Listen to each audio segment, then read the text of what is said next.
Shalom Caveiras, tudo bem? Sejam bem-vindos ao Caveira Podcast, um canal de assuntos de defesa pessoal, artes marciais, policial, armas de fogo, enfim, assuntos de segurança em geral.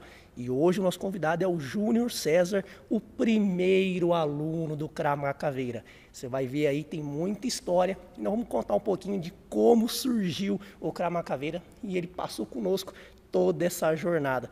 Juninho, seja bem-vindo. Juninho que praticamente não é um amigo, é um irmão, né? Porque a gente tem muita história em conjunto aí. Juninho, se apresenta pra galera que não te conhece ainda. Olá pessoal, tudo bem? Meu nome é Júnior, sou o primeiro aluno do Krav Maga. A gente já faz bastante tempo, 14 anos, já vai para 14 anos que a gente se conhece, né, Wesley? E tem muita história aí, tem muita coisa, a gente conviveu muito junto, a gente praticamente, meu padrinho de casamento, então é praticamente um irmão para mim, então a gente tá aí para compartilhar muita coisa boa. Ô Juninho, já vamos começar com uma ação interessante. Aonde nós se conhecemos? Bom. Você lembra essa história aí, não? Na verdade, gente, a gente acabou morando junto. E no mesmo? No mesmo quarto ainda, Porém, em cama separada. Lógico, obviamente, né, gente? Pelo amor de Deus. O Wesley veio transferido, né, para Lavínia. A gente morava numa república, nós e mais 6, né? Nós e mais quatro irmãos também. A gente morou junto numa república, então a casa tinha 4 quartos.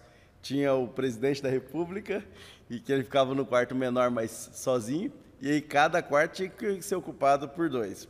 E aí a gente se conheceu nessa época. Ele veio de Franco da Rocha, né? Franco da Rocha. Franco da Rocha. E tinha 6 meses que tinha vindo do concurso. E a gente foi morar na mesma república, trabalhar no mesmo local. Depois a gente mudou de penitenciária. Mas a gente ficou morando na mesma república e aí a convivência foi se afunilando, foi ficando melhor. Foi meu professor de karatê primeiro, né? E aí depois que teve contato com o Krav Maga, a gente só focou no Krav. Você lembra que quando a gente estava ali trabalhando o Krav Maga, a gente ficava lá na república falando assim, vai, ataca com faca, vai, faz isso. Você lembra dessas coisas erradas? Nossa, muito. Principalmente porque a gente convivia muito e ali tinha que ir pro trabalho, do trabalho voltava para casa, ia fazer a janta, ia estudar, né? Depois de estudar e falou, vamos treinar alguma coisa. E aí pega a faca, vai, ataca com força, não, peraí, calma aí. Tinha muita interação e era o nosso laboratório, né, Wesley? Era o jeito de aperfeiçoar, era um com o outro e estudando o que fazia, se valia a pena aquele golpe, se aquele golpe funcionava ou não, se era só ilusão. Eu acho que foi um grande aprendizado começar assim, nesse teste, tentativa e erro, né? Essa semana eu falei com o Pablo, para quem não conhece o Pablo, ele vai estar aqui também no nosso podcast em breve, lembrando de algumas histórias, né, de quando a gente começou aqui na cidade de Presidente Prudente. Então assim, nós morávamos na mesma república lá na cidade de Lavínia, aqui no interior de São Paulo. Aí eu fui transferido, o Júnior também foi transferido. E aí aqui em Presidente Prudente, nós ficamos praticamente um ano com uma turminha bem pequenininha, começando lá devagarinho. E aí eu brinco assim que o Júnior pegou a fase mais hard. É que tudo que a gente queria fazer de teste, você, o Du, o Pablo, eram as cobaias dos treinamentos, né, Júnior? Literalmente, se alguém sofreu nesse Krav Maga Caveira, foram vocês, hein? Gente, vocês não têm noção, gente. Não tem noção. Quando a gente veio para Prudente, primeiro assim, logo no começo, né, lá em Lavínia, a gente treinava na área, então não tinha tatame. Os tombos onde era? Era no chão, era para começar. O calejamento não tinha nenhum, então você ia pro calejamento na base do contato. Ia batendo, ficando vermelho, e você, não, continua porque Krav Maga é isso, Krav Maga é guerra, vamos para cima. E você acostuma a apanhar, literalmente. Quando a gente veio para Prudente, eu lembro assim, eu costumo falar muito disso. No primeiro ano, a gente não tinha uma didática, separação por assunto. Pô, eu tava lembrando, vindo para cá, eu tinha 23 anos, você tinha 22, cara. A gente era muito novo. Então, cara, faz tanto tempo. Muito tempo, nossa. Cara, né? Eu tinha 23 anos, você tinha 22, eu tinha acabado de casar praticamente. E a gente não tinha uma didática. Você tem que aprender o assunto. Tinha vontade, né? Tinha vontade. Era muita gana. As aulas eram esticadas, 1h30, e era pau fechado do primeiro minuto até o último. A gente saía do treino, gente, vocês têm ideia. A gente saía do treino ali na Washington Luiz. A gente ficava para fora mais uma meia hora, porque as pernas não conseguiam se mexer. A gente não tinha perna para levantar e ir até o carro. O suor, a gente gastava ali pelo menos, eu tenho certeza que 1 quilo por aí a gente perdia no treino. Então era tudo de uma vez só e era muito legal isso. Porque você lembra como se fosse um treinamento estilo BOP. O pessoal que está ali, aquela primeira turma, dos 10 primeiros alunos, a gente virou irmãos mesmo. Porque a gente sofreu junto, né? A gente passou por tudo aquilo junto, foi muito legal. Era interessante porque ali a gente colocava, como era a primeira turma, não tinha referência de graduado, iniciante. Nada. A gente colocava tudo para todo mundo, né? Exatamente. Desde o cara que chegava ali no primeiro dia, era porrada e soco, combate, faca e arma de fogo, não tinha divisão de treino e o cara sofria igual. Eu acho que por isso que demorou tanto tempo para deslanchar, porque a galera dava uma assustada antigamente, né? Assustava, assim... O muito legal foi logo nos primeiros anos, quando a gente começou a criar um pouco de notoriedade, que você via as pessoas de outras artes marciais que vinham e falavam, poxa, respeita. Né? As primeiras camisetas assustavam o povo da rua, principalmente por causa da caveira. Era muito legal de ver o pessoal meio assustado com isso e tinha toda essa evolução de testar. Quando as coisas começaram a criar um corpo, um cronograma, aí o povo perdeu um pouco o medo, né? Começou a se aproximar mais e a gente começou a ter bastante alunos, aí ficou legal, ficou bem legal. Ô, Júnior, tem alguma história aí? A galera gosta muito de história aqui no canal. Alguma história aí nesses anos aí que te marcou mais? O que mais te marcou aí nessa jornada aí? Até a faixa, pra quem não sabe, o Júnior é faixa preta. Olha, várias histórias tem de monte, mas eu acho que no começo, principalmente, eu vou lembrar assim de cara, o Du vai lembrar, o Du é dessa época, né? O Du vai lembrar. A gente testando, tem até um vídeo, o Pablo esses dias me mandou uma mensagem perguntando sobre esse vídeo, acho que eu devo ter guardado ele ainda. Que nós, tentando gravar ainda, fazendo uma gravação, no meio dos golpes, o chute pegou bem naquela região do Pablo, né? E ele sai capotando no chão, gritando de dor. Meu Deus do céu, e pegou, e foi muito legal aquele dia, porque o Pablo é doido. Gente, vocês não têm noção de como é o Pablo. O Pablo é uma figura, fantástico ele, irmãozão nosso. E aquele vídeo foi muito legal, porque a gente riu muito naquele dia. A barriga doía de tanto que a gente ria, foi muito legal. E teve uma vez que eu levei uma cotovelada, lembra? Como era o Felipe, o nome dele? Que a gente ficava com o aparador e ficava fazendo rodízio de cotoveladas. E eu meio que mosquei ali com o aparador, o cotovelo do rapaz entrou e ele era jogador de rugby, gente. O menino bateu o cotovelo no aparador, foi aparador, nariz, foi para tudo quanto é lado. O sangue começou a escorrer e eu só limpava o sangue, vamos. Então ali era literalmente ser caveira, porque o sangue escorrendo e a gente continuando a lutar, era 10. Essa história do Pablo, depois eu vou perguntar, ele vai contar aqui pra gente, mas eu já vou adiantar pra galera. Você sabe como é que começou essa história aí do Pablo, daquele chute que ele levou lá no testículo, não? Você lembra como começou isso aí? Como começou, não. Começou assim, o Pablo estava iniciando, porque você chegou antes do Pablo, sim, o Pablo é um dos primeiros, acho que o Pablo é o segundo aluno do Krav Maga. Praticamente. E aí, quando a gente fala sobre defesa contra arma de fogo, quem já vem de outras artes marciais, o Pablo já veio de outras artes marciais, ele, se não me engano, era faixa preta ou marrom, já treinou, sei lá, muitos anos de kickboxing, Muay Thai, né? Jiu-jitsu, ele treinou de tudo também. E aí, quando você vai falar sobre arma de fogo, por exemplo, todo mundo já torce o nariz. Né, porque as pessoas não têm esse contato, né, tem mas não tem o que fazer. Claro que é uma situação difícil, mas a galera acha que é impossível. E eu lembro que quando eu estava falando sobre a defesa de arma de fogo, eu vi que o Pablo estava meio duvidando, sabe aquele olhar meio assim, será que não sei o quê? E aí a gente pegou uma Airsoft. Isso é verdade. Aí eu falei assim pro Pablo, olha só, você vai segurar a arma, se você atirar e me acertar, nunca mais você vai pagar mensalidade. É verdade. Você lembra? Comecei a lembrar, lembrei. Eu falei assim pra ele, você nunca mais vai pagar mensalidade. Falou isso, Pablo, virou. Ele ia tirar mesmo. Vocês não conheceram o Pablo? Na hora ele falou, o quê? Não vou mais pagar mensalidade? Daqui a arma.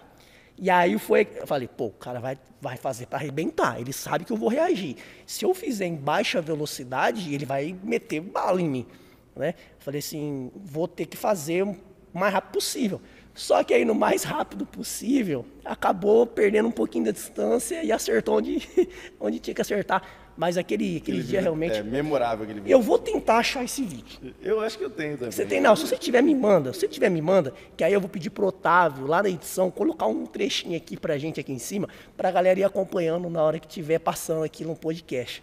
Pessoal, lembrando que toda quinta-feira, às 19 horas, tem um novo episódio e que você deve se inscrever nesse canal para acompanhar mais assuntos no nosso dia a dia. Lembre-se também que nós estamos no Spotify, então depois acessa a descrição desse vídeo, clica lá no link para você também nos ouvir no Spotify. Agora, sabe uma história que eu lembro lá no Washington Luiz? Galera, para vocês verem como a gente era sem juízo praticamente. Quase nada. 22, 23 anos, testosterona explodindo, no pique, no ânimo de testar e descobrir as coisas. Você lembra quando teve uma reportagem da Bandeirante? Lembro, opa! Que eles foram, ela era uma repórter, uma apresentadora, ela foi lá treinar, foi lá fazer um vídeo com a gente, e a gente, cara, eu acho que hoje nunca aconteceu, acho que ninguém permitiria isso hoje. Até a televisão era mais raiz, né? Que ela foi perguntar uma defesa, a gente fez uma demonstração com faca de verdade. Foi. Eu lembro dessa reportagem, a Gisele Gontijo. Verdade. Gisele Gontijo. Foi muito legal, a gente usou faca de verdade. Nesse dia, lembra que a gente tinha uma arma de airsoft e ela já tinha até fita isolante? Tanto que tinha... E aí o Wesley foi mostrar o livramento de arma e bateu a arma bateu na minha cabeça e a fita isolante saiu, estourou a arma. A Gisele levou um susto, ficou com medo porque tinha quebrado a arma. Ai, meu Deus, bateu na cabeça do moço, quebrou tudo. Cara, você me lembrou, eu tinha até esquecido dessa parte. Foi bem legal literalmente quebrou a arma na sua cabeça. Quebrou a arma na minha cabeça. Tá certo que ela já tava meio desmontada, mas foi bem legal mesmo. Não. O efeito foi bem forte pra Gisele. E aí, cara, hoje, eu revendo assim, né, lembrando dessas coisas, eu falo, gente, como nós era doido, cara. A gente pegou faca de verdade pra fazer uma demonstração na TV. Qual a chance de dar coisa errada? Cara, eu acho que hoje a gente não conseguiria nem gravar esse vídeo. A TV não permitiria, acredito. Não deixaria. Pra você ver, né? Quem quer faz, né? Quem quer faz. Foram bastante histórias nessa época. A gente teve muita gente legal se aproximando da gente naquele período, né? Muita gente também louca se aproximando da gente naquele período. Era complicado você, às vezes, ter que selecionar aluno, né? Você lembra disso? Eu lembro. A gente tinha que fazer uma peneira, lembra? Muita gente doida chegou para treinar, achando que ia aprender a matar a pessoa e que o cara queria, na verdade, saber aprender a matar. E o Krav Maga, quer queira, quer não, é uma arte muito letal. E acaba aproximando pessoas que têm vontade de usar essa arte para o mal. Então, a preocupação no começo era não treinar loucos, né? Era muito complicado. Eu lembro que teve um período, logo no começo, que nem a camiseta se podia usar. Ele é verdade. Lembra? Tinha um critério para usar a camiseta, porque a gente tinha essa preocupação de, às vezes, o cara chegar e aprender a matar e sair matando os outros por aí, né? A gente teve líder de torcida organizada que tentou entrar para treinar. Então, você fazer essa peneira, e muitas vezes a peneira ela tinha que ser, como é que ela era feita? Ela tinha que ser na base o cara não tem que voltar mais. Então, como é que a gente faz para o cara não voltar mais? Bom, vamos apertar o cara até ele desistir, né? Falar, vamos fazer desse processo, ele só vai ficar se ele tiver com muita vontade mesmo. Então, a gente apertava, os treinos eram puxados, e o cara só ficava quem tinha muita força de vontade mesmo. Eu brinco assim, de vez em quando a gente demitia uns alunos. Né? Exatamente, literalmente. Gente, é literalmente isso. Tinha que demitir, porque senão aquele cara ia manchar o nome, não só do Krav Maga que estava surgindo para nós ali, o nome que estava começando a aumentar, mas também ia criar um problema jurídico posteriormente, ia criar algum tipo de perda de tudo aquilo que a gente buscou conquistar, né? Então, não valia a pena mesmo, não. Uma coisa que as pessoas me perguntam, eu vou perguntar para você, Júnior. Como policial penal hoje, você usa o Krav Maga no seu dia? O que você mais assimila do Krav Maga para o seu dia a dia como policial penal hoje? O que mudou? Né? O que você sente de diferença entre ser um faixa preta de Krav Maga caveira de um cara que normalmente não tem conhecimento algum de arte marcial? Tudo. Na verdade, tudo. Eu vim para o Krav Maga exatamente por causa disso. A gente trabalhava numa das penitenciárias mais perigosas do estado de São Paulo. Né? Era um regime de desinternação, na época. Havia megabilhões, até inclusive eu lembro daquela reportagem que eu fiz para o G1, daqui da região, falando sobre isso, porque na época eram mega rebeliões, e a gente buscou treinar para se defender, para ter essa segurança. A gente recebia ameaça de morte, né? Então era uma época bastante puxada. E quando a gente começou a treinar, principalmente focava, a gente ainda foca hoje, né, no psicológico. Não adianta nada eu ser faixa preta e no primeiro soco que eu levar eu me encolher todo e ficar com medo, né? Não adianta nada eu ser faixa preta e a minha cabeça não ser faixa preta, né? A minha cabeça também tem que acompanhar as faixas de graduação, né? Não adianta nada. Eu vi já faixa preta apanhar. Pô, gente, desculpa, mas eu já bati faixa preta aqui dentro do tatame. Porque o cara, ao treinar uma nova arte marcial, não lidava muito bem com o contato, né? O cara vem de uma arte marcial que às vezes é semi-contato, que tem todo um conjunto de regras, e você de repente vem para uma arte marcial que não tem regras, o cara pira, e às vezes no meio disso ele se perde totalmente. Para mim, como profissional de segurança, foi essencial o Krav Maga, principalmente na questão da cabeça. Hoje o sistema é automatizado. Então, a chance de eu precisar utilizar o Krav Maga é muito pequena, né? Muito pequena. Mas eu venho de uma época, a gente é dinossauro até nisso, né? A gente venho de uma época em que a gente adentrava o pavilhão, todo mundo solto, né? Eu fiquei 2 anos cuidando principalmente de um pavilhão com 272 presos, 2 anos. Qual raio? Raio 5. 2 anos naquele mesmo pavilhão, entrando todo dia, dia sim, dia não, né? Todo plantão às 6 da manhã, todo mundo solto, todo mundo solto. E a única coisa que você tinha de arma ali era uma caneta Bic no bolso. E olha lá quando eu não esquecia a Bic, ainda ficava sem nada. Você tinha que abrir as celas, você tinha que colocar os presos para dentro. E era muito comum de, às vezes, um preso estar estressado, receber uma má notícia, a prisão dele aumentou, a chance dele vir para cima de você era, nossa, 90%. Então, todo dia você tinha que conviver com uma possibilidade de agressão. Você imagina isso, né? Todo dia você vai ir para o trabalho sem a certeza absoluta de que você pode voltar para a sua família. De repente, você pode estar no meio do serviço, vai fechar uma cela, o preso vem com um pedaço de ferro e enfia na sua garganta. Você não sabe, é uma possibilidade real. Naquele tempo, a gente tinha que ter muito cuidado com o que ia falar, como se portar. Tinha que ter um sangue frio muito grande, né? Hoje ainda tem, claro, ainda é uma das profissões mais perigosas do mundo, porém, hoje tem um sistema mais automatizado. Naquele tempo, a gente tinha que lidar com preso cara a cara e com presos perigosos. Então, a chance de você ser agredido era grande. Então, esse preparo do Krav Maga, principalmente a parte psicológica, me auxiliou e me auxilia até hoje. Muitas vezes, no sangue frio de você tratar com o preso, de você conversar com o preso, de uma eventualidade, o preso mesmo algemado, tentar te matar ali, né? Ele pode passar a algema por você, pode bater a algema na sua cabeça, na sua têmpora. Então, esse sistema de alerta constante, essa cabeça, a tranquilidade, principalmente de saber lidar numa situação de crise, ela veio do CRAV. Ela não veio do preparo dentro da academia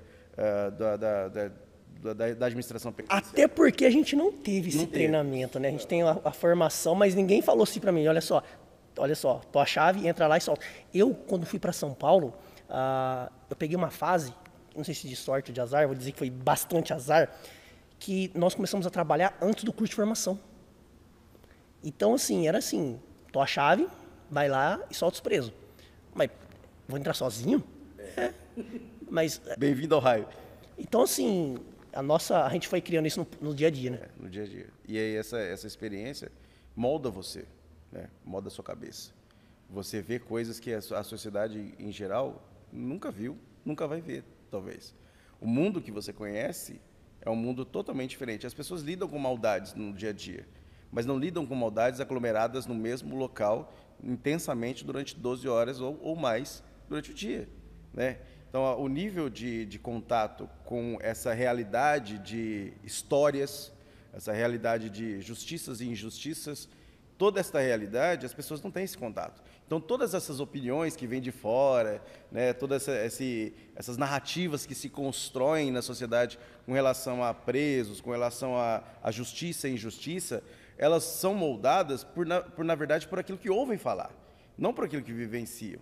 E no CRAV, quando você se prepara para lutar ou para se defender, é a mesma coisa. Você vem com uma narrativa de que o bandido vai ser bonzinho, de que o bandido vai compreender quando você falar que você está rendido. E muitas vezes não é assim. Você tem um podcast que você fez falando de algumas histórias bem pesadas, e eu confirmo tudo aquilo. Muitas vezes a gente acredita que, não, olha, não reaja e pronto, isso é uma lei universal. E não é bem assim. O mundo não é preto e branco. Eu adoraria que o mundo fosse só preto e branco, mas o mundo tem vários tons de cinza, e eu digo que é mais do que 50, né? Porque realmente as coisas são a caso. Muitas vezes você vai precisar reagir de imediato. Muitas vezes você vai precisar esperar 1 minuto, 2 minutos.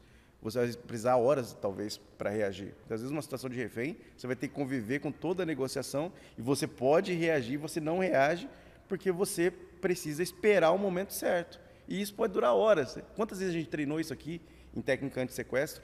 De muitas vezes ter que aceitar ficar refém ali, sofrer um tapa na cara, sofrer... Ou 2, ou 3. Ou mais. Às vezes humilhação, sabendo que você poderia reagir e render o bandido. Mas você não pode colocar em risco a sua vida ali, às vezes a vida de outra pessoa que está junto com você, tem que analisar todo o ambiente. Então, esse sangue frio, eu acho que é a maior contribuição que o Krav Maga tem para a sociedade. É o caráter psicológico, a capacidade de você, se precisar reagir com contundência. Eu lembro quando eu dava aula aqui, eu perguntava, principalmente quando o Wesley ia para o exterior, você está disposto a matar alguém? Você tem coragem de pegar o seu polegar e enfiar no olho de alguém e retirar o globo ocular dele com o seu polegar hoje? Você tem capacidade de fazer isso? Mesmo que você seja faixa preta, faixa marrom, faixa azul. Você tem coragem de fazer isso? Eu não tenho esse sangue frio. Então você está aprendendo a lutar no tatame. Você não está aprendendo a lutar na rua. Se a tua mulher estiver diante de um bandido, na iminência de ser estuprada, e a única saída que você tem é quebrar o pescoço dele, quebre. Isso é pesado? Claro que é. Porém, se você não reagir, você e a sua esposa vão morrer. Hoje eu estou vendo assim, olha, pelo amor de Deus, né, Deus prega para você dar outra face. Pessoal, para quem não sabe, o Júnior, além de policial penal, faixa preta, concurseiro, tá aguardando aí para um próximo concurso, logo ele vai assumir o cargo. Além de muitas coisas que ele faz, ele também, posso dizer pastor? Basicamente, sou presbítero, né? Presbítero. Você tem um canal também no YouTube, né? Tem um canal. Que prega a palavra de Deus, né? Isso. Então, muitas pessoas confundem essa questão de ser da paz, né? Passivo ou pacífico, né? Que é um tema que eu acho que a gente vai bater um papo ainda nesse podcast, da diferença do cara passivo e do cara pacífico. A gente tem que desmistificar até essa ideia do versículo que fala que dar a outra face. O Jesus utilizava, principalmente, o que a gente chama hoje de hipérboles, né? Por exemplo, existe um texto em que ele fala assim, olha, se você tiver algo contra o seu irmão, deposita a tua oferta do lado do altar e não entrega no altar, volta, se reconcilia, e aí você vai e volta e entrega a sua oferta no altar. Pera aí, Juninho, só um pouquinho. Pessoal, e aí? Tá gostando desse podcast? Se estiver gostando, já deixa seus comentários aí embaixo e nós já vamos continuar com muito mais história. Pessoal, retornando aqui, fizemos um break para uma água, para um café. Mentira, não teve café não. Para a gente poder continuar aqui essas histórias que muita gente se confunde. Júnior, continua, por favor, onde você estava falando dessa confusão entre dar a outra face. Essa ideia, gente, eu estava citando o texto em que Jesus diz, olha, se você tiver algo contra o seu irmão, não entrega a sua oferta no altar. Volta e se reconcilia e depois entrega a sua oferta no altar. Quando Jesus faz isso, ele usa um recurso que ele usava muito isso. Era essa ideia do exagero. Porque a pessoa, para entregar a oferta no altar, ela andava mais de 20 quilômetros. Então, se ela deixasse a oferta no altar, ela tinha que voltar 20 quilômetros, se reconciliar na casa dela e voltar 20 quilômetros de novo para oferecer. Muitas vezes isso durava mais de um dia de caminhada, porque não tinha carro naquela época, não tinha Uber, né, gente? E quando Jesus utiliza essa frase, ele está dizendo, não vá entregar sua oferta sem que você antes não tenha resolvido as coisas, sem que antes você não tenha se resolvido as coisas as suas pendências. Resolva a questão da humanização, a questão de você estar de bem ou não com o próximo, antes de você entregar muitas vezes algo ao Senhor, né? Porque o Senhor não vai receber. Quando Jesus aceita a oferta, ele aceita não só a oferta, mas também o ofertante. Então, se ele não aceitar o ofertante, a oferta não vale de nada, né? Não adianta dizer nada, vou dar o dinheiro ali para a igreja porque vai me isentar dos meus pecados. Não vai adiantar. Deus primeiro precisa aceitar o ofertante, depois a oferta. Quando Jesus fala dar outra face, ele está usando um contexto oriental, contexto judaico. Ele está dizendo para que você seja paciente, para que você seja uma pessoa pacificadora. Muitas vezes o andar uma milha a mais, ele estava dizendo, seja generoso, seja altruísta. É isso que ele está dizendo. Então ele diz, olha, antes de você agredir alguém, dê uma nova oportunidade. Essa é a ideia de dar a outra face. Se alguém te desonra, aceite ser desonrado ou humilhado muitas vezes, pacientemente, desde que isso seja uma forma de ganhar essa pessoa. É isso que Jesus está dizendo. Jesus não está dizendo para você, literalmente, o cara te bate, não, sou cristão, vira outra face e recebe outra face. Muitas vezes isso aconteceu literalmente porque também tinha o contexto de desonra e honra. Tinha o contexto de ganhar essa outra pessoa que estava agredindo, né? Porém, quando se trata, isso não pode ser usado fora de contexto. E muitas vezes é utilizado numa questão de defesa pessoal. Legítima defesa está na Bíblia, gente. Legítima defesa é algo inerente aos direitos do ser humano.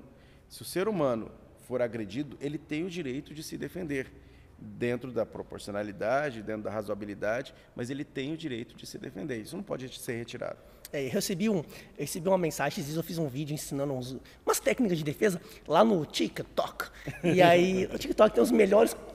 Cara, o TikTok tem os melhores comentários, né? Eu acho que por causa da idade da galera tem os melhores comentários. Aí o rapaz colocou assim, bom, ir lá para Deus, orar ninguém quer, né? Você não pode se defender, não pode fazer isso, tem que deixar o cara te bater, porque você não é cristão, você tem uma frase bíblica lá na sua escola, não sei o quê. Aí eu respondi, cara, se até o exército do Deus vivo entrava em guerra e mandava matar todo mundo... Também é. Você tá preocupado se eu tô ensinando você defender um soco, cara, né? Olha, se você observar a maioria dos personagens bíblicos, geralmente a pessoa lê a parte da Bíblia que lhe convém, né? Antigamente se lia muito o Salmo 23, depois, muito tempo, o textuário da Bíblia ainda é João 3,16, porque Deus amou o mundo e tal. Agora não, agora o textuário da Bíblia nova, né? Da Bíblia dessa nova geração é Mateus 7. Não julgueis para que não sejais julgados. Né? Virou o ponto de todo mundo. E tem muito disso. O pessoal olhando para essa questão e falando, não, a gente tem que ser pacífico ao máximo. Espera aí, se você sair do seu vídeo e lá nesse rapaz que fez esse comentário e dar um tapa na cara dele, ele vai virar o rosto ou vai te denunciar para a polícia no mesmo instante? Não é bem assim que funcionam as coisas. A maioria dos personagens bíblicos, os grandes personagens bíblicos, eram guerreiros e guerreiros contundentes. Davi não pôde, só um exemplo, tá, gente? Vou falando de Bíblia o tempo todo aqui, mas Davi era uma pessoa que não foi permitido a ele construir o templo. Quem construiu foi Salomão, porque na mão dele havia muito sangue. E era um baixinho de 1,60 m, gente. Era menor que eu. E era sanguinário. Ele não foi permitido construir o templo porque ele tinha muito sangue nas mãos. Então, a gente tem uma visão errada. Abraão, que é o pai da fé, era um guerreiro absurdo. Com 318, ele venceu 5 reis. Então, tipo, você tem uma gama de exemplos para mostrar de forma muito fácil que essas narrativas construídas são geralmente baseadas em falácias. E não vale a pena a gente ficar se prendendo, muitas vezes, a ouvir esse tipo de comentário. É claro que eu tenho certeza que você ignora esse tipo de coisa, porque, no final das contas, todos nós temos o direito de lutar por aquilo que é justo. Na verdade, direito não, dever de lutar por aquilo que é justo. Pessoal, você foi surpreendido nesse podcast, com certeza, né? Você não esperava que o nosso faixa preta, policial penal, também fosse um professor de teologia. Júnior, vamos voltar um pouquinho na questão da penitenciária. Né? Eu costumo dizer para as pessoas assim, eu entrei entre 18 e 19 anos na penitenciária, e isso formou muito o meu caráter. Né? E aí, quando eu conto algumas histórias, as pessoas não acreditam. As pessoas falam assim, como que o cara faz um buraco e um túnel? É impossível. Como é que você não vê os caras cavando um túnel dentro da penitenciária? Como é que os caras têm bebida alcoólica? Como é que os caras têm celular? Como é que o cara pega uma barra, um espeto para te furar? Isso não pode acontecer, não é possível, isso é mentira. Não sei. A galera não acredita. Até hoje também. Quando a gente fala pra galera que a gente entrava num pavilhão, num raio, com 200 presos, solto, desarmado, era só na conversa e no jogo de cintura, na malandragem, no bom sentido, né, literalmente. Ou eu saí da penitenciária antes delas serem automatizadas. Então, quantas vezes a gente não teve que entrar numa cela de castigo para arrancar o preso literalmente na unha? Né? Naquela época não tinha... naquela época era um pedaço de ferro, ou um pedaço de pau, não tinha estrutura alguma. Hoje mudou muito, óbvio, mas a galera não acredita, né?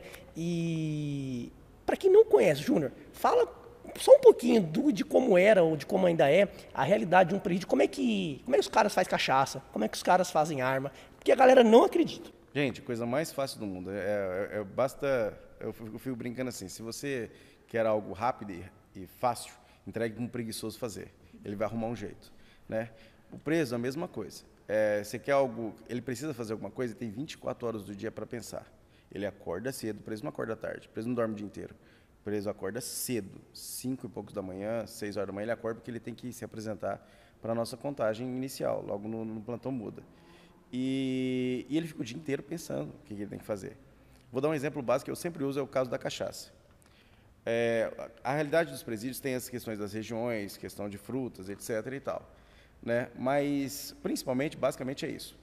Pega-se um tambor, que geralmente é utilizado para lixo ou para guarda de comida, ou coisas assim, enche de arroz, sobra de arroz do almoço, cascas de fruta que tem acesso, que vem na cadeia, banana, laranja, o que tiver, né? Leite azedo, se coloca tudo naquele tambor. Tampa, né?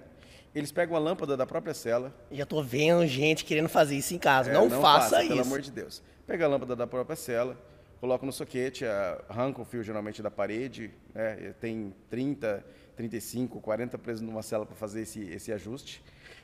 Colocam a lâmpada lá, pegam canetas, os tubos das canetas, e esquentam, com isqueiro mesmo. Vão fazendo uma serpentina, grudando um tubo da caneta no outro. E aí faz uma serpentina. Eles ligam, eles pegam, por exemplo, qualquer coisa que seja metálica, né, aí das embalagens de leite, o que for metálico. A tampa do bandeco. Tudo que tiver. Eles colocam de forma que aquela lâmpada seja acesa e ligada dentro desse tambor cheio de lavagem, praticamente. Eles tampam aquilo ali com pano, com coberta, e deixam aquilo ali lá dentro. Isso, lógico, vai esquentar, né? Muitas vezes colocam resistência também dos 2 fios, ligam nessa serpentina, e aí aquilo fica borbulhando e muito tempo, fica borbulhando ali a noite toda, por exemplo. Aquilo começa a evaporar e o álcool do arroz, o álcool que é presente nas frutas, ele começa a evaporar. Ele entra na serpentina do tubo de caneta e vai condensando dentro dela. Geralmente, a cada 20 quilos de comida, de lavagem, já era mais ou menos uns 400, 500 ml de Maria Louca, que a gente fala, né? Cai esse álcool puro, gente, puro, num recipiente pequeno ali de enxaguante bucal, coisa assim, e eles usam aquilo ali para beber. O teor alcoólico é absurdo, então o cara fica bêbado muito fácil. Vendem isso dentro da cadeia, comercializam dentro da cadeia. Então, toda vez que você entra toda semana na cadeia, você tem que procurar isso. Que geralmente você acha. Ou em preparo ou pronto. A gente conta essas coisas, cara, ninguém acredita. Ninguém acredita. O cara acha que assim, é o agente penitenciário, é o policial penal que colocou debaixo do braço, entrou quietinho e colocou lá. Eu falo, gente, não é assim que funciona, não é.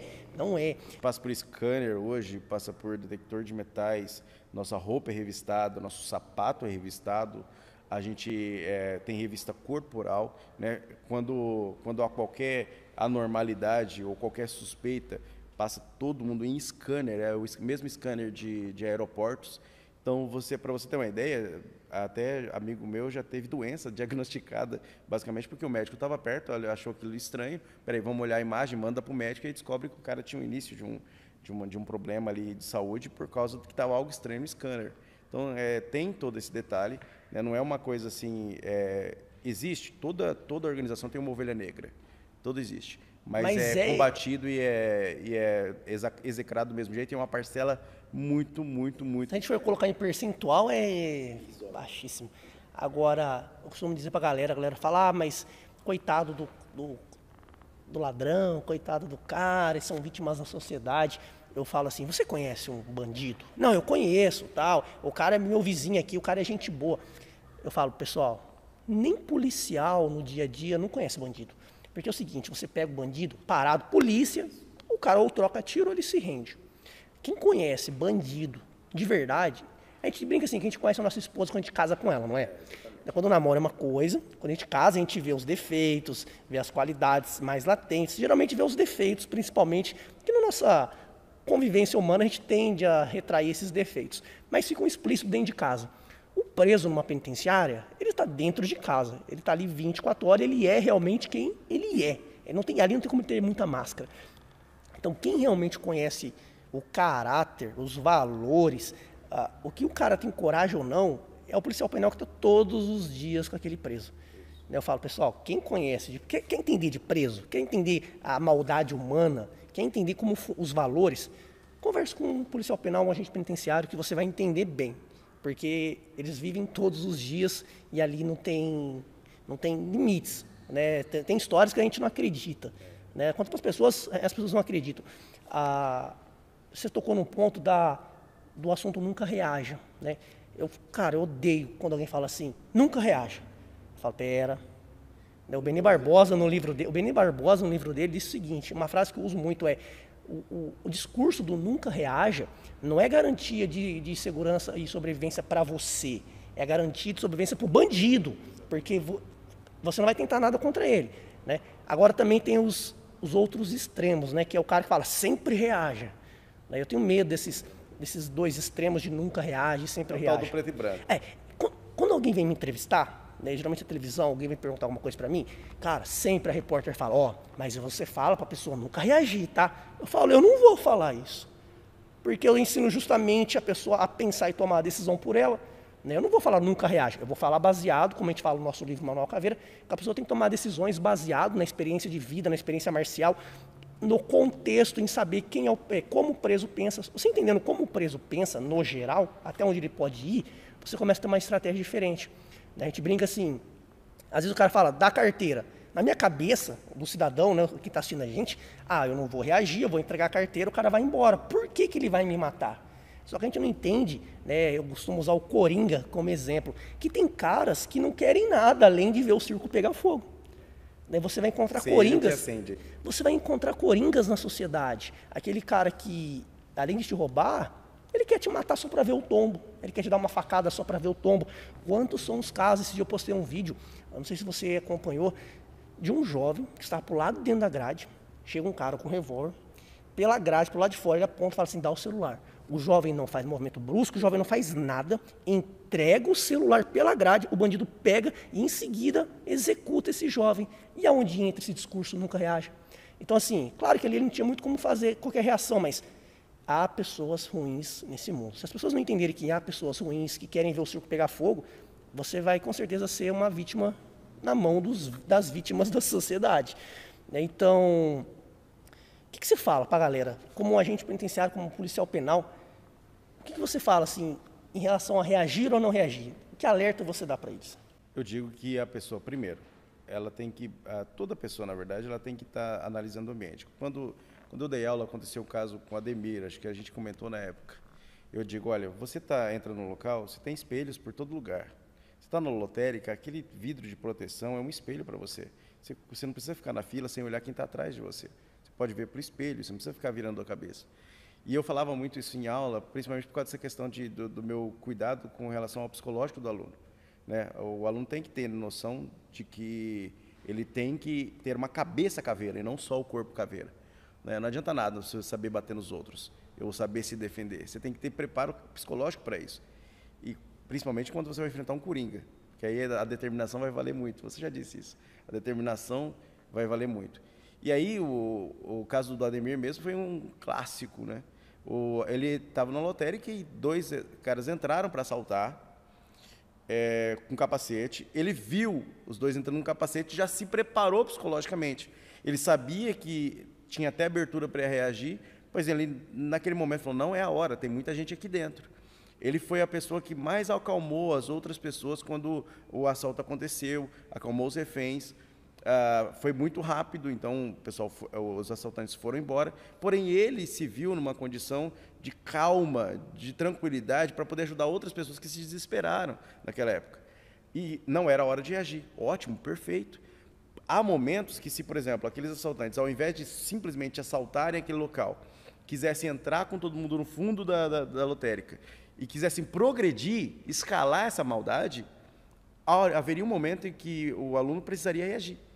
E seria necessário. E ele faria provavelmente certo, porque era aluno do CRAV. era nosso aluno. Então, eu tenho certeza que a ação sendo necessária seria feita, porque a vida de outra pessoa estava em risco, a vida dele estava em risco. Esse negócio de nunca reage é quando você tem plena certeza de que o único objeto que está no alcance do bandido, ou que o bandido quer, está no objetivo do bandido, é o objeto material. Se for isso, entrega tudo, fica de cueca só, entrega tudo, beleza. Porém, se o objetivo dele não é só o objeto material, se você percebeu que o objeto material é um dos objetivos, aí você tem que começar a analisar qual é a abertura para o ataque, qual é a abertura para a reação. E se precisar reagir, reaja. Situação de estupro, principalmente. O bandido que tem dificuldade em estuprar, que está tendo dificuldade ali, muitas vezes só aumenta, existem os psicopatas que aumentam a libido. Porém, a maioria foge porque tem a questão do grito, a questão das pessoas próximas, a questão da possibilidade de ser pego em flagrante, e ele foge. Mulher, eu digo sempre, se puder, reaja. E quando reagir, não reaja com bondade. Neste caso específico, o que você puder quebrar, quebre. Porque ele não vai ter dó de você. E se ele perceber que você identificou o rosto dele com qualquer coisa, ele pode te matar. Então, são casos que tem que ser analisado caso a caso. Esse nunca reaja. A palavra todo extremo. Todo extremo ele deve ser anulado. O sempre e o nunca. Não existe absoluto no mundo. O único ser absoluto é Deus. O resto, tudo é relativo. Toda situação tem no mínimo dois lados. No mínimo. Portanto, esse negócio de sempre, nunca, toda vez, nem em concurso cai como pergunta certa. Até no concurso você observou que é sempre, nunca, pode responder outra coisa que não é a resposta certa. Você tocou num ponto importante, né, da questão do estupro. A gente sabe que, estatisticamente, quando a vítima reage, cerca de 11% das vezes o estupro se consuma. Então, assim, reaja realmente, né? Mas a pessoa ela só consegue ter uma reação adequada se ela tiver treinamento mental. Eu falo assim, mas o cara a mulher, o cara é faixa marrom, faixa preta de tal arte marcial e apanhou do cara que nunca treinou nada. Quantos são os casos que você vê, o cara é faixa preta de determinada arte marcial, apanha do outro, ou que só brigou na rua quando era moleque. Ou então, na hora de um assalto, não soube o que fazer. Ou a mulher, na hora de um estupro, ela paralisou e não reagiu. Por quê? Porque são situações diferentes. Não treina para a defesa pessoal. Às vezes treina só para a questão esportiva. Né? E ela não se coloca mentalmente naquela situação. Eu brinco que o cara pode ser faixa preta de qualquer arte marcial. Se ele nunca treinou um desarme de arma de fogo, de faca, ele é faixa branca. Ele é faixa branca. E esse discurso de nunca reaja, sempre reaja, eu falo, galera, vamos trabalhar com probabilidade. A matemática é uma ciência exata que ela nos auxilia a tomar as melhores decisões. Eu falo assim, se tudo leva a crer, nessa situação, provavelmente o cara só quer a minha carteira. Então eu vou agir dentro da matemática. Estatisticamente falando, nesse caso é mais seguro não reagir. Agora, o cara chega, e aí, Júnior? Você não é o bonzão lá do Krav Maga Caveira? Eu vim te matar hoje, não sei o que lá. Estatisticamente, qual a chance de um cara que te conhece, que é o seu desafeto, que falou que vai te matar e chega com uma arma? A probabilidade de realmente atentar contra a sua vida é muito maior. Ou seja, eu tenho que realmente agora considerar a melhor janela de oportunidade para reagir. Né? Porque você tocou num ponto, né, do aluno Ademir, que me lembrou uma coisa, que na sociedade existe 3 tipos de pessoas. O lobo, o cão pastor e as ovelhas. Né? Nós que treinamos arte marcial focada em defesa pessoal, o Krav Maga Caveira, nós, ainda que não queiramos, nós nos tornamos cães pastores. Né? Que é aquele líder ali que não quer formar problema, mas ao mesmo tempo não vai deixar que as suas ovelhas sejam sacrificadas. É um seguro, né, Wesley? É um seguro. Você tem para não usar. Eu digo, ninguém pode se balizar na faixa que veste. A faixa, como disse o Bruce Lee, é só para amarrar as calças. Você é faixa preta primeiro e você recebe a faixa depois. Né? Os alunos, que a gente pega muito aluno empolgado, né? Você primeiro dia de aula, né? Primeiro dia de aula, o cara quer fazer tudo e mais um pouco, e ele pergunta quando é que é o exame. O cara está preocupado com a faixa que ele vai usar. Na rua não tem faixa, você não vai conseguir pegar a sua faixa preta, eu não consigo pegar a minha faixa preta, colocar na cabeça e sair andando 24 horas por dia para dizer, não mexe comigo não, porque eu sou faixa preta. Não precisa, gente, eu tenho 1,70 m de altura, tá?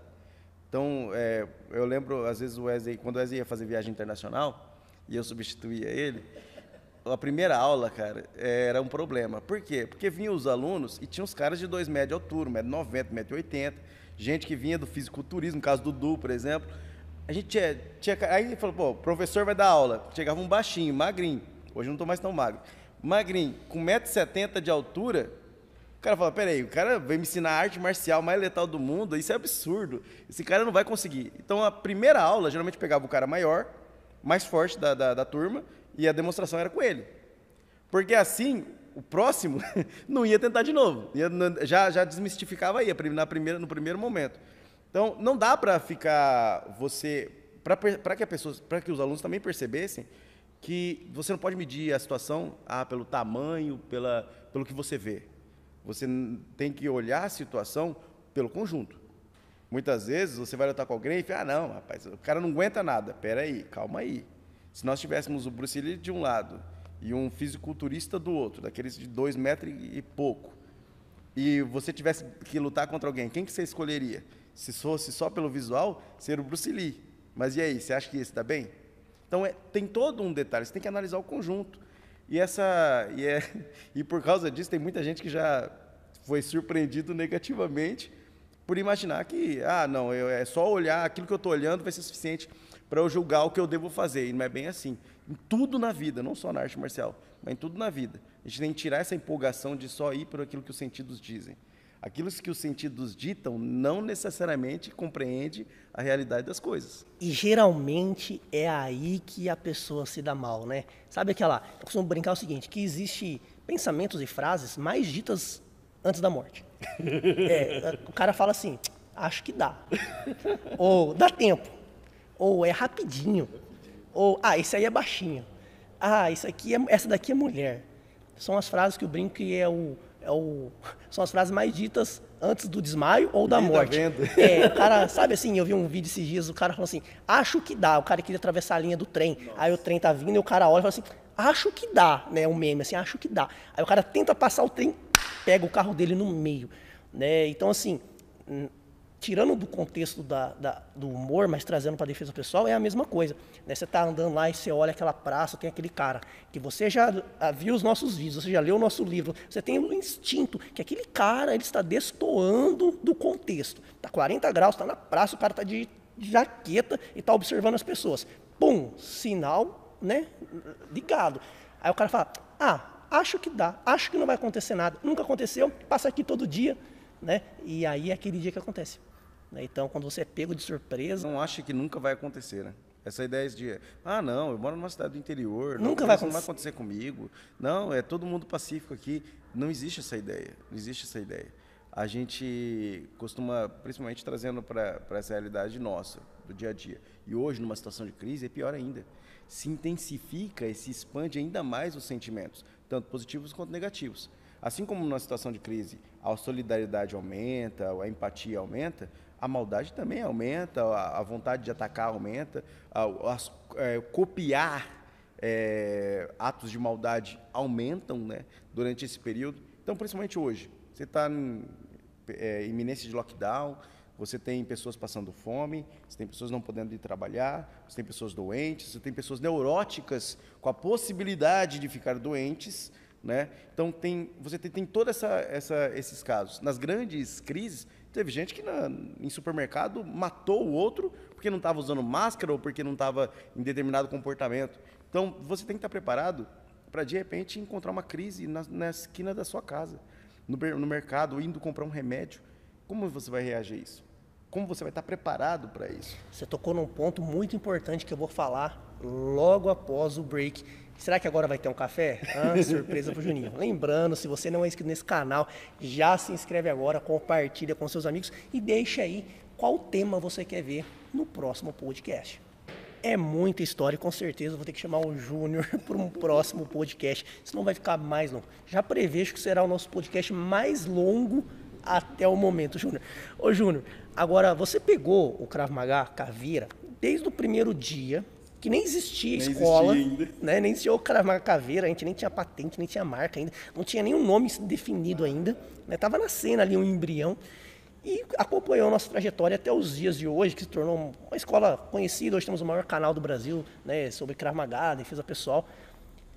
Você imaginava que o Krav Maga Caveira teria essa trajetória? Sinceramente, nunca. Não tem como a gente dimensionar. A gente sabe do potencial, a gente sabia que era uma arte marcial necessária para o nosso tempo, para o Brasil principalmente.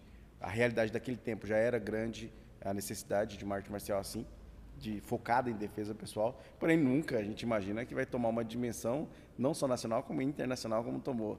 Sabe, é massa, muitas vezes, eu falei isso nos bastidores aqui, de eu andar na rua com a camiseta do Krav, tenho muito orgulho de andar até com as minhas velhinhas, viu? Tem umas camisetas bem velhinhas, e eu gosto de andar com elas, e de repente alguém me puxa pela camiseta, poxa, conheço e tal, e fica todo empolgado, falando sobre Krav Maga, e é muito legal você ser, muitas vezes, interpelado na rua por causa do Krav Maga Caveira, por causa da dimensão que tomou, né? Muito legal. Você, em algum dia você já se deu conta que você é história no Krav Maga Caveira?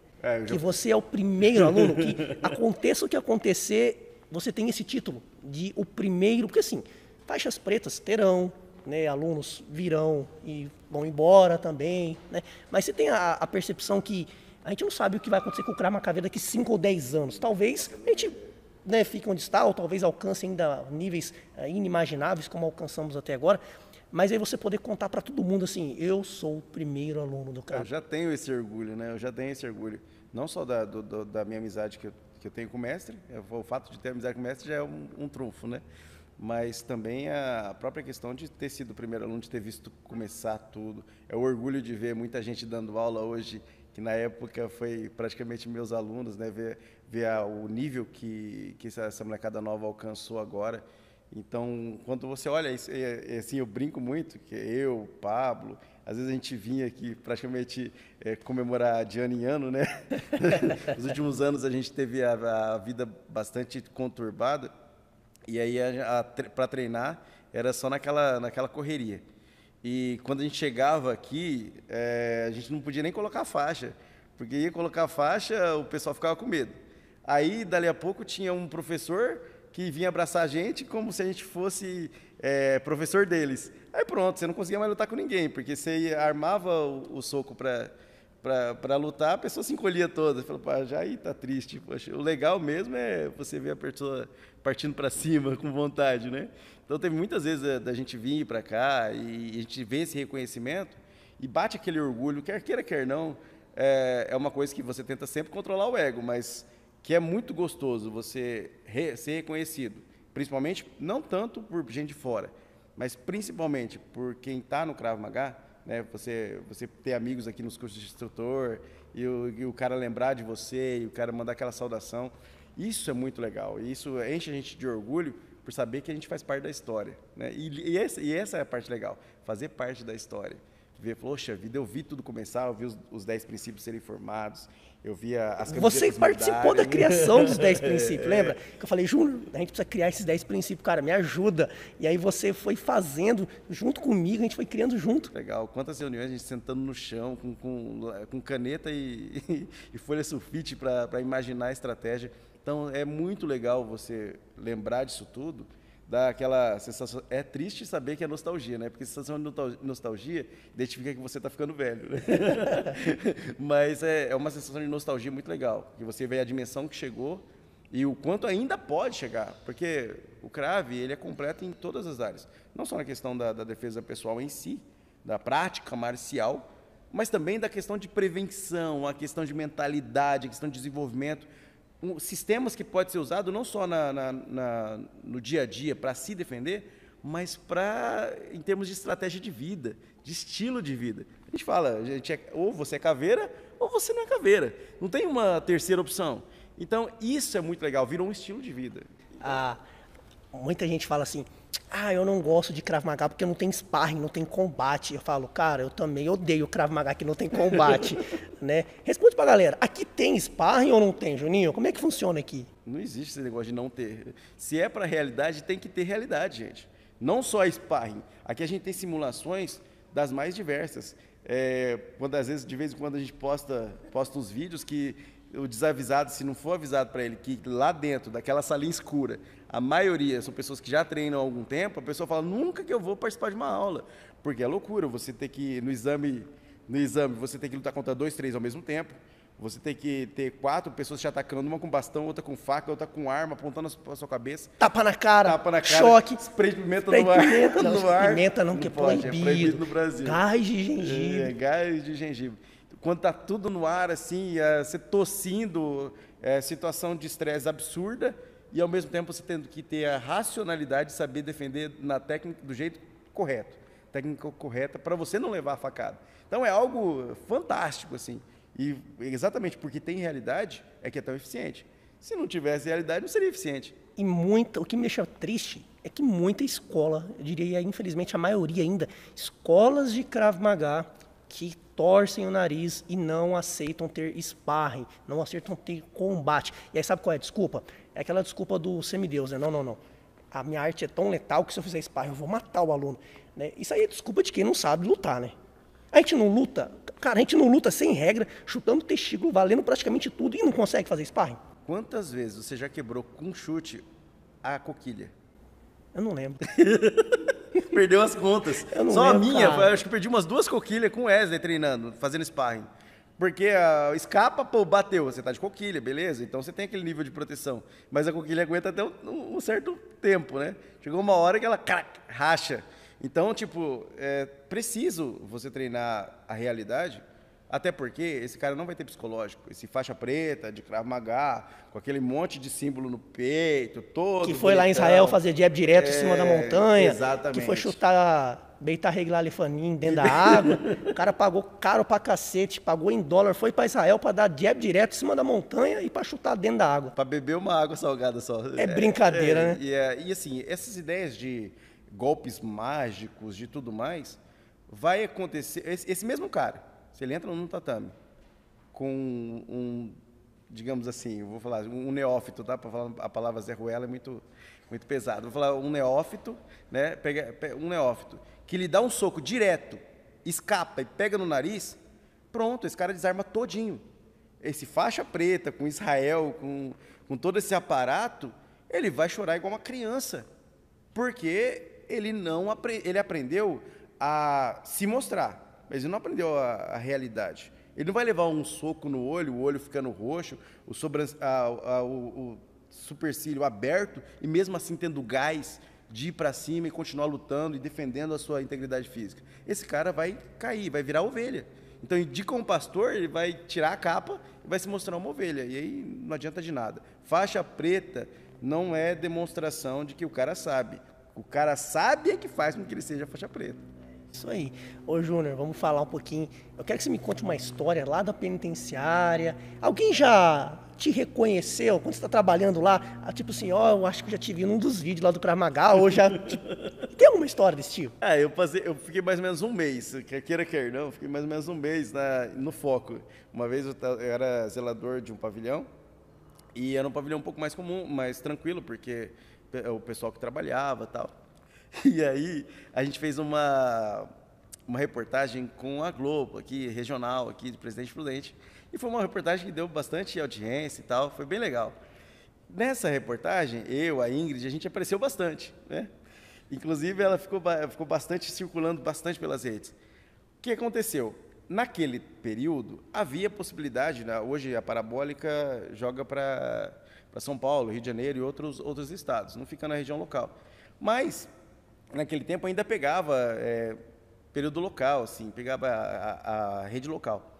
E aí passou, né, essa reportagem na TV e os presos viram, o preso do pavilhão onde eu trabalhava. Poxa, eu entrei dentro do pavilhão, senhor, eu te vi na TV, te vi na TV, te vi na TV. Então, toda a cela que eu ia pedir a contagem, que eu ia fazer a contagem, tinha alguém falando, eu te vi na TV, senhor, eu te vi na TV.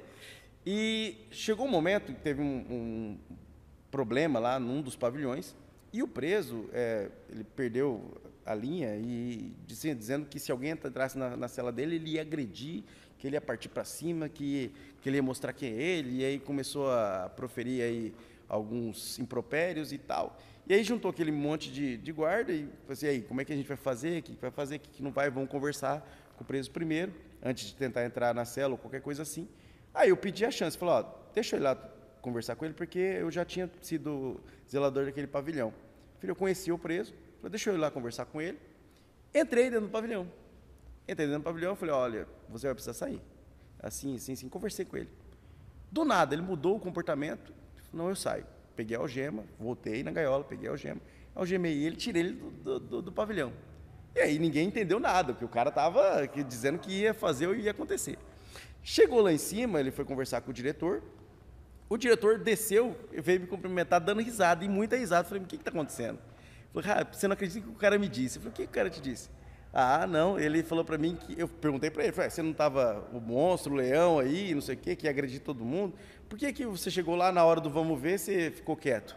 Né? Você foi lá e ficou de boa. Aí ele disse, senhor, veio um cara lá, o cara veio pra conversar comigo. Eu tinha visto ele na TV semana passada batendo em todo mundo, senhor. Eu não ia agredir o cara nada, eu simplesmente fui lá e me entreguei. Então foi muito legal isso aí, você vê o resultado dessa notoriedade do CRAV. Rapaz, se for contar as histórias, vai dar um podcast de 24 horas. E aí, você quer que o Júnior retorne aqui pro nosso Caveira Podcast? Coloca aí, quero ver o Juninho no podcast parte 2, que tem muita história do CRAV, tem muita história da penitenciária. E a gente nem entrou para falar sobre as histórias da nossa república. Nossa, meu Deus do céu. Que são quase que infinitas. Não, é muito. Né? Então, e aí? Né? O que você quer? Quer ver o Júnior novamente aqui? Vai lá nos comentários. Quero ver o Júnior novamente aqui no podcast. Ô Júnior, para a galera que está como policial penal, como faixa preta de Krav Maga, como presbítero, a gente tem muito jovem que nos acompanha na internet. Né, pessoas aí que precisam muitas vezes de uma orientação, de que caminho seguir na vida, às vezes uma palavra de motivação. O que você diz hoje para um jovem que está entrando na arte marcial, para um jovem que pensa em entrar na carreira policial? Se você pudesse, eu digo assim, se eu pudesse ouvir os conselhos que hoje eu tenho para dar, a minha vida teria sido bem mais fácil, né, para a gente não ser o idiota que tem que errar para aprender. Né? A gente, assim, eu costumo aprender muito observando. Mas a gente não tinha acesso à informação que a gente tem hoje, né? Um podcast, olha no celular. Lembra da nossa época de celular? Eu fui ter celular com mais de 20 anos de idade. A gente se gabava de ter celular com tecla colorida. Galera, A gente é velho, hein? você vê que as entradas aqui já denuncia que eu e o Júnior já estamos beirando os 40. Nossos celulares era top quando a tela era azul. Né? Pior. E celular era celular, só falava. Só falava. Né? E recebia ligação e pagava caro para mandar torpedo. Exatamente, pagava para mandar torpedo. Quando era top o celular, né? Hoje, né, a gente tá lá com acesso à informação boa, informação ruim, por isso tem que filtrar. Para essa galera que quer chegar onde a gente está chegando, onde chegou, para ser muito melhor do que nós somos hoje, né? Se você pudesse dar alguns conselhos de forma resumida, o que você passaria para eles hoje? Acho que o primeiro conselho você já deu. Não erre, observe os erros dos outros. Aprenda com os erros dos outros primeiro. Primeira coisa.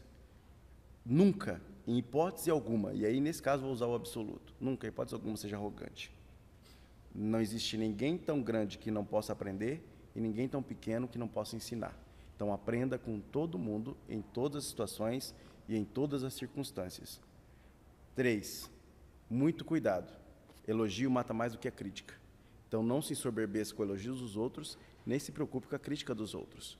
Porque quer os elogios, querem as críticas, o objetivo nunca vai ser você. Vai ser a pessoa que está fazendo ou o elogio ou a crítica. Ela está fazendo o elogio porque quer se aproximar de você, ela está fazendo a crítica porque quer te diminuir para ela ficar aumentada, para ela ter uma sensação de conforto. Então nunca se preocupe. Saiba você quem você é. Isso é o mais importante. E muitas vezes nem você mesmo sabe quem você é.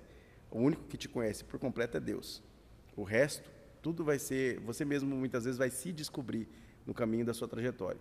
Então, se você começar com esses princípios de humildade, de observação, de atenção, você já ganha 50% de menos erros na vida. Né? Você suporta menos. Outra coisa que é muito importante, que eu inclusive cheguei a conversar ontem, eu estava conversando com os presos antes de ir embora, alguns presos no trabalho, e os presos acabam conversando com a gente, acabam contando da vida. E aí a maioria das coisas eu percebia isso. Família. Valorize a sua família. Valorize a família que você constituiu ou a família que você teve.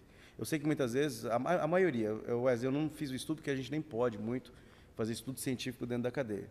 Mas eu gostaria de um dia fazer, se eu conseguir a permissão um dia.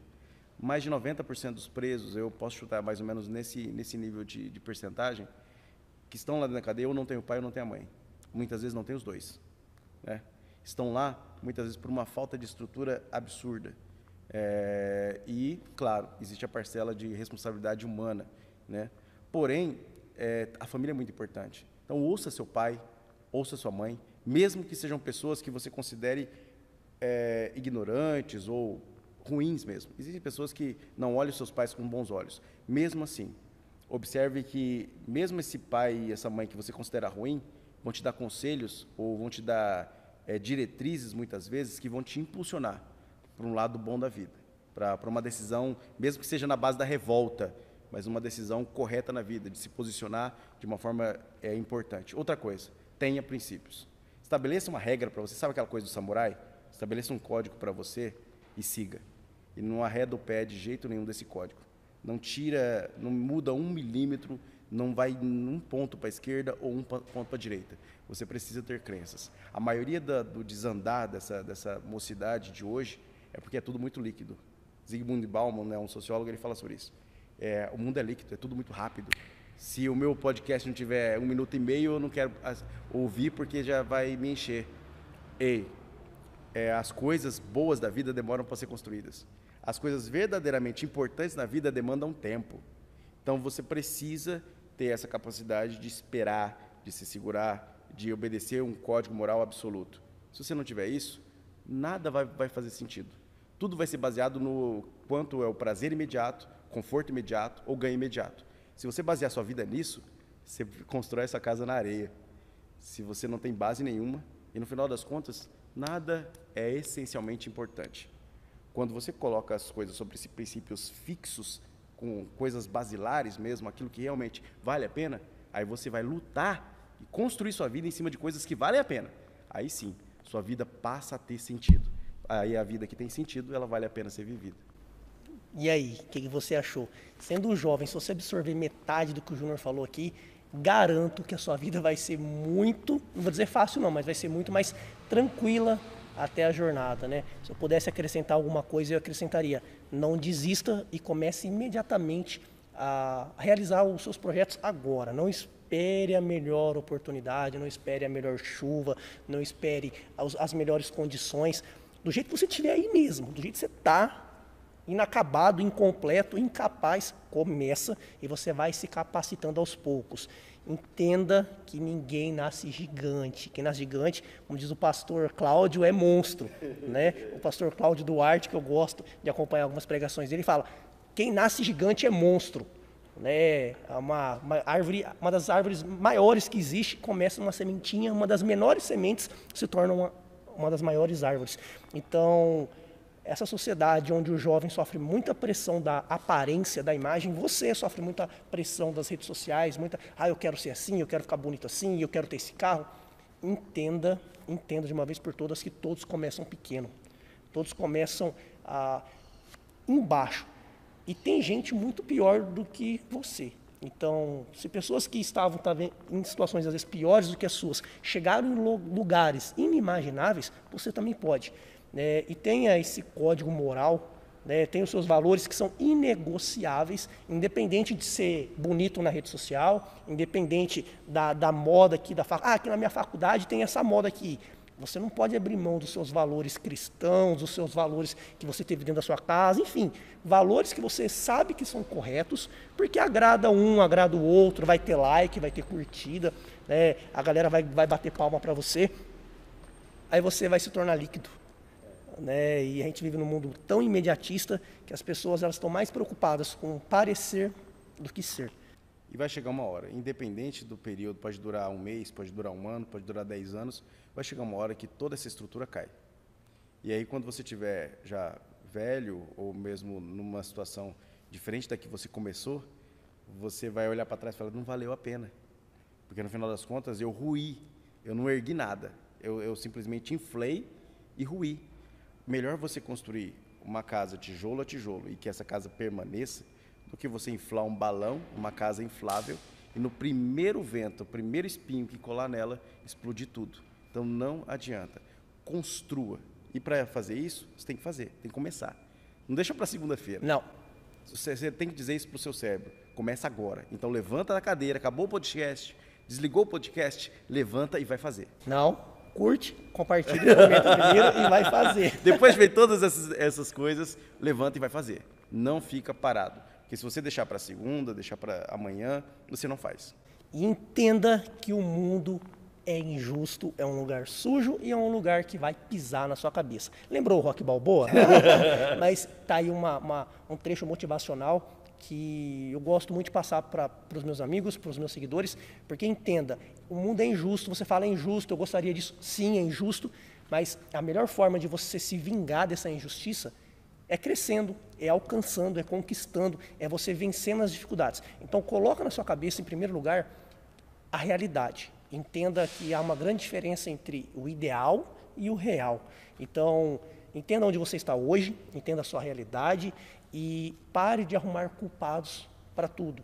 Eu comecei a trabalhar muito cedo, com 13 anos de idade, eu poderia colocar a culpa em tudo. Meu pai não teve condição de me pôr para estudar, para fazer faculdade, ele não pôde pagar isso para mim, eu tive que trabalhar cedo. Eu poderia colocar, como as pessoas fazem, culpa em tudo e em todos e me isentar de tudo. Não seja esse jovem que se isenta de tudo. Mas é injusto? Sim, é injusto, mas vai para cima, encara a injustiça que você vai se diferenciar de 99% dos seus amigos que hoje batem nas suas costas, mas daqui a pouco, quando você se destacar, vão tentar te esfaquear. Entenda que no seu caminho para o seu sucesso, para o seu caminho para a sua conquista, você vai perder amigos, você vai ganhar outros amigos, mas na tendência você vai ganhar menos amigos do que vai perder. As pessoas não estão acostumadas com as histórias de sucesso, só pela internet. E seja você o cara que vai fazer a sua história de sucesso. E lembrando que sucesso não é só ter dinheiro e fama. Sucesso é alcançar o que você deseja, ainda que no anonimato. Esse podcast ficou meio motivacional, hein? Importante falar sobre vários assuntos, né? A gente tem muito jovem que precisa ouvir algumas coisas e precisa levar, às vezes, um pisão na orelha aí para acordar que o mundo é realmente injusto, é difícil e vai ter dia que você vai acordar sem vontade de fazer nada. Mas é aí que vai diferenciar você que alcança de quem não alcança. No primeiro cansaço, você para, todo mundo tem as mesmas coisas. Quer ter o que ninguém tem, quer chegar onde ninguém chega, quer fazer o que ninguém faz. Pague o preço que ninguém quer acordar mais cedo, quer fazer sem vontade mesmo. Mas já está longo demais, quer ver mais assunto? Chama o Juninho aí, quero ver o Juninho parte 2. E nós convidamos aí para um próximo podcast. E aí, lembrando, inscreva-se nesse canal, acesse a descrição para você acessar os links para poder ouvir esse podcast também no seu Spotify, se estiver dirigindo, para você não se distrair. Gostou desse vídeo? Curta, compartilhe com seus amigos e vencer caveira!